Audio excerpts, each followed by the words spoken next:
नमस्कार दोस्तों, आपका बहुत बहुत स्वागत है। दोस्तों, लोग पूछने लगे हैं कि सर्दी में क्या करूं, कौन सी खाद डालूं, तो आज बताएं और दिखाएं भी और वीडियो भी बना के दिखाऊंगी। देखिए, ध्यान से देखना, सही कह रही हूँ। जिन लोगों ने पूछा है, देखिए हमारे टमाटर के पत्ते कैसे मुड़ने लगे हैं और ग्रोथ रुक रही है। अभी तक गर्मी पड़ती थी थोड़ी और सर्दी भी थी, दोनों मिक्स थे, तो देखिए टमाटर कितने अच्छे चल रहे थे। लेकिन अब इस हर प्लांट की थोड़ी सी ग्रोथ मुझे रुकती हुई नज़र आ रही है। ये देखिए, तो इस और ये देखिए पीले भी कुछ पत्ते पड़ रहे हैं। तो इसमें डालने के लिए सबसे शक्तिशाली कौन सी खाद होती है, चलिए आज उसको बनाते हैं, दिखाते हैं और कैसे डालते हैं, सारा कुछ डिटेल में बताएंगे। जिस तरह से गर्मी में जब प्लांट झुलस रहे हों तो डालते हैं हम लोग कौन सी खाद, कंडे भिगो देते हैं, उपले भिगो देते हैं और 3-4 दिन बाद छान के उनको लगाते हैं, तो हमारे प्लांटों को ठंडक मिलती है। तो जिस तरह से हमें भी सर्दी गर्मी महसूस होती है, ऐसे प्लांट को भी होती है।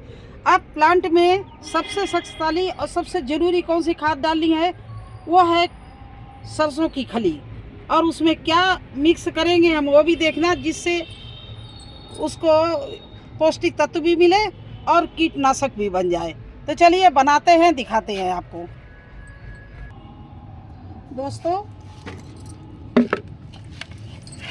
ये मैंने ले लिया है, इसमें इतना पानी ले लिया 2 लीटर, और इसमें मैं जो है वो 100 ग्राम सरसों की ये खली होती है, इसको भिगो रहे हैं। ये सरसों की खली गर्मियों में नहीं देते, किस लिए नहीं देते हैं कि बहुत गर्म होती है। ये इतनी पावरफुल होती है, लेकिन साथ साथ में इसका जो तासीर है वो गर्म होती है। इसलिए गर्मियों में कभी भी सरसों की खली का खाद नहीं हम लोग बनाते हैं, ना डालते हैं गार्डनर। उस समय ज़रूरत होती है ठंडी खादों की, तो दही की छाछ या कंडे के बनाते हैं। इस समय हमारे प्लांट को गर्मी की ज़रूरत है कि गर्म चीज़ ऐसी डाली जाए और पौष्टिक तत्व भी उसमें हो, तो सरसों की खली डालते हैं। अच्छा, सरसों की खली डालकर देखिए, जैसे मैंने ये डाल दिया है, इसमें थोड़ा सा आपको कीटनाशक भी डाल देंगे, वो होती है नीम की खली। तो सरसों की खली में 100 ग्राम खली में 50 ग्राम ये नीम की खली भिगो के आप 24 घंटे के लिए रख दीजिए, इस तरह से। दोस्तों, ये इतनी पावरफुल कीटनाशक भी और फर्टिलाइज़र दोनों चीज़ें बन के तैयार होंगी। इससे क्या है, हमारे प्लांट के जो पीले पत्ते पड़ रहे हैं, ग्रोथ रुक रही है, वो उसमें डालेंगे तो ये सारी ग्रोथ इसके मतलब फर्टिलाइज़र से इतने पौष्टिक तत्व मिलेंगे और गर्मी मिलेगी, जिससे हमारे प्लांट ग्रोथ भी पकड़ेंगे, इनका पीलापन भी ख़त्म होगा और बहुत अच्छे से ये प्लांट सरवाइव करेंगे। और नीम की खली इसलिए डालते हैं कि नीम की खली कीटनाशक होती है, तो मिट्टी में अगर कोई कीट लगा होगा तो नीम के खली का असर से वो भी ठीक हो जाएगा।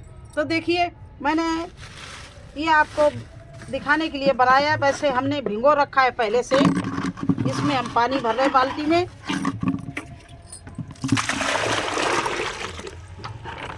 और इस बाल्टी में मैं नीम की खली जो और सरसों की खली दोनों भिगो के रखी थी, वो इस तरह से डाल दिया।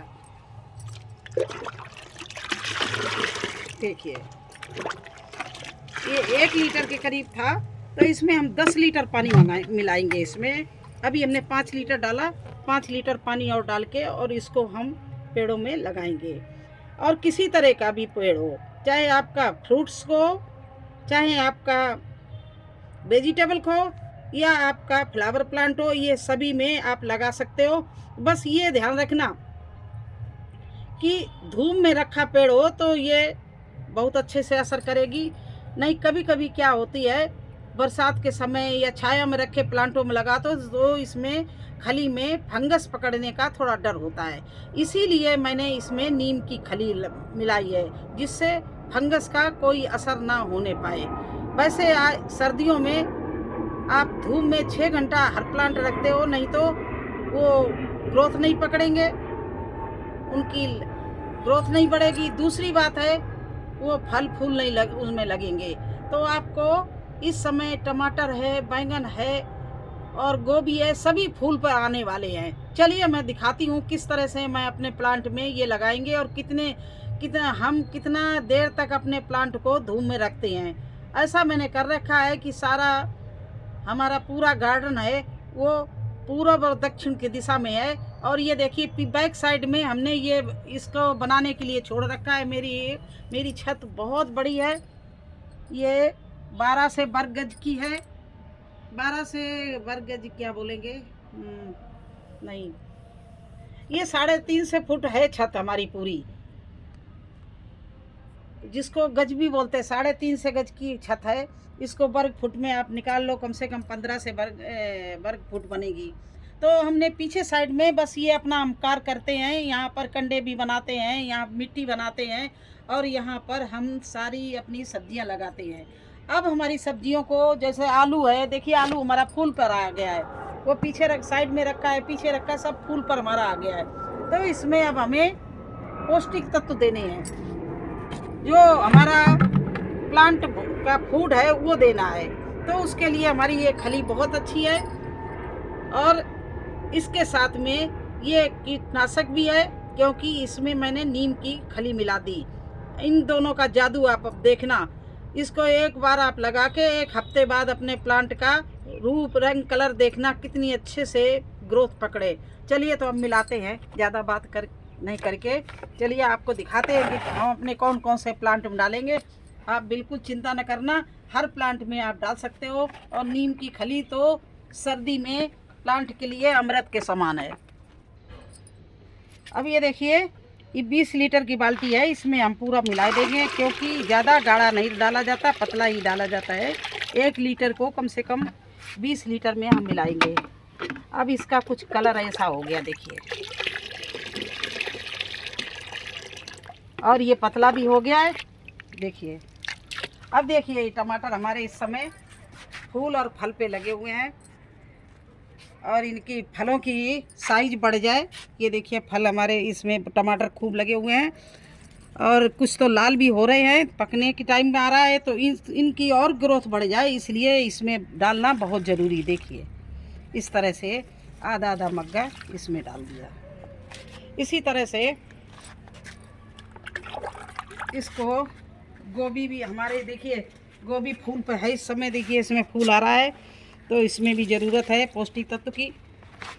अगर साइज बड़ा चाहिए और जो नए हैं उनमें भी ग्रोथ के लिए डालना है। इस तरह से सभी में मैं डालूँगी। और देखिए इधर हमारा गुड़हल का प्लांट है,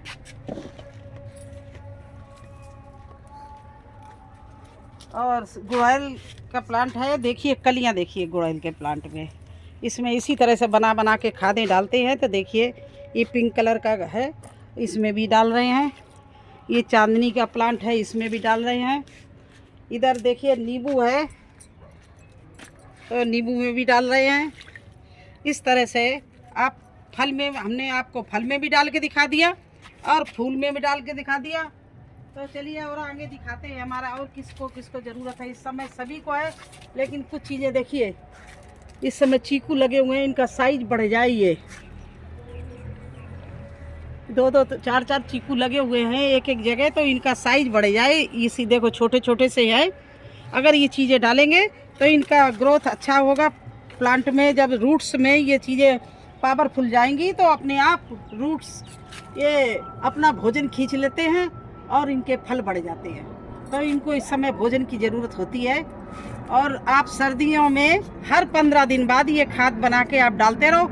इसके अलावा आपको ज़रूरत नहीं कोई दूसरी खाद डालने की, क्योंकि मैं इस समय कंडे की भी नहीं बनाऊंगी और छिलकों की भी नहीं बनाएंगे। सबसे पावरफुल खाद ये है, इसलिए इसको बना के लिक्विड खाद में ये हम बना के डालते रहेंगे। तो यही मुझे करना था। चलिए देखिए मेरी तो बगिया इतनी बड़ी है, मैं तो डालते डालते शाम हो जाएगा, पूरा तो नहीं मैं दिखा पाऊंगी, लेकिन अभी आपको पपीता के प्लांट में और दिखा रहे हैं। ये देखिए इस समय पपीता हमारे प्लांट में लग रहे हैं, तो पपीता के प्लांट को हमें ये इसकी जड़ में इस तरह से ये खली की खाद मुझे डालनी है। तो जो जो आपके यहाँ फ्रूट्स लग रहे हों, फ्लावर का प्लांट हो, ये देखिए घिया भी है, घिया के में डालेंगे। देखिए ठंडक की वजह से और थोड़ा इसमें हम पॉलीथीन नहीं बांध पाए तो घिया मुड़ रही है, देखिए किस तरह से मुड़ रही है। तो इसमें इस समय पौष्टिक तत्व की बहुत ज़रूरत है। इसमें देखिए घिया लगी कितनी है, उस साइड से लेके इस साइड तक कितनी घिया लगी हुई है। अगर इसमें पौष्टिक तत्व नहीं डालेंगे तो सब ये छोटी छोटी रह जाएंगी या काली पड़ जाएंगी, और नहीं तो ये टेढ़ी हो जाएंगी। तो इस तरह से इन सब में डालना है, घिया के प्लांट में भी डालेंगे। और ये देखिए कल हमने आधी पालक हार्वेस्टिंग कर ली। अब हार्वेस्टिंग करने के बाद इसको पौष्टिक तत्व चाहे सूखी खाद में डालिए या लिक्विड खाद में डालिए। तो इस तरह से इनमें सब में मुझे डालना था। मैंने सोचा आपको भी बता दें कि सर्दियों की कौन सी सबसे अच्छी खाद होती है और कौन सी आप डालें तो आपके प्लांट बहुत अच्छे से चलेंगे और फल देंगे। तो अब तो आपके समझ में आ गया होगा। लेकिन हाँ ये ज़रूर है, जब भिगोते समय ये ध्यान रखना है इसमें नीम की खली ज़रूर मिला देना। तो आपकी ये खाद है, कीटनाशक भी बन जाएगी और पौष्टिक भी बन जाएगी और फर्टिलाइज़र भी अच्छा रहेगा। तो कैसा लगा आपको हमारा वीडियो और मेरा खाद का फर्टिलाइज़र बनाना और प्लांटों में लगाना, बनाने की विधि? अगर सब कुछ अच्छा लगा हो तो प्लीज़ ज़रूर लाइक करना। हमारे चैनल में नए हैं तो सब्सक्राइब तो कर ही देना। फिर मिलते हैं एक नए वीडियो में एक नई जानकारी के साथ में। अगर आपके पास में कोई क्वेश्चन हो तो आप लिख सकते हो, मैं उसका ज़रूर जवाब दूंगी आपको। कोई चीज़ भी मतलब विषय में आप संशय में हो तो आप पूछ सकते हैं, या आपकी जानकारी नहीं है तो मैं पूरा आपको वीडियो बना के दिखाऊंगी। धन्यवाद।